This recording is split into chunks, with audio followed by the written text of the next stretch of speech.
कलअदम TTP के साथ बातचीत का अमल आगे बढ़ाने की बाज़ाब्ता मंजूरी, मामले पर स्टीयरिंग कमेटी बनाने पर इत्तफाक। बातचीत आईने पाकिस्तान के दायरा कार के अंदर रहते हुए की जा रही है। दस्तूर पाकिस्तान के तहत ताकत का इस्तेमाल सिर्फ रियासत का इख्तियार। पार्लिमानी कमेटी बराए कौमी सलामती के इजलास का एलामिया जारी। कबायली अवाम की कुर्बानियों को शानदार खराज तहसीन पेश।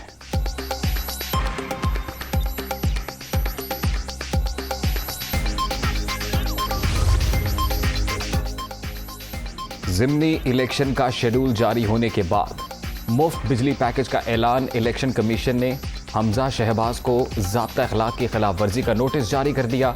7 जुलाई को जवाब तलब।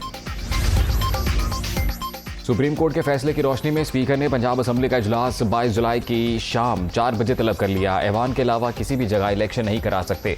असम्बली से बाहर कहीं भी बैठना बेमानी होगा। परवेज़ इलाही की गुफ्तगू।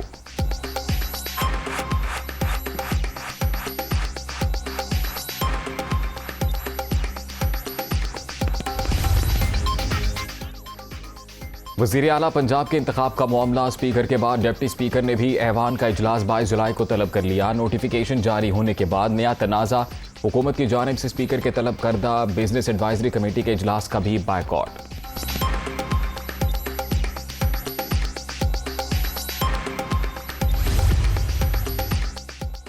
बिजली के बुनियादी टैरिफ में 7 रुपये 91 पैसे फी यूनिट मरहलावार इजाफा। हुकूमत ने IMF की एक और शर्त मान ली। वज़ीर आज़म ने वजारत तवानाई की समरी की मंजूरी दे दी।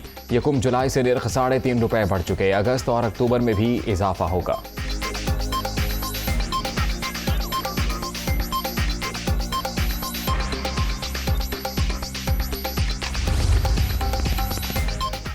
और सीनियर सहाफ़ी इमरान रियाज खान अटक। पुलिस के हाथों गिरफ्तार। एंकर पर्सन के खिलाफ पंजाब के मुख्तलिफ थानों में मुकदमात दर्ज।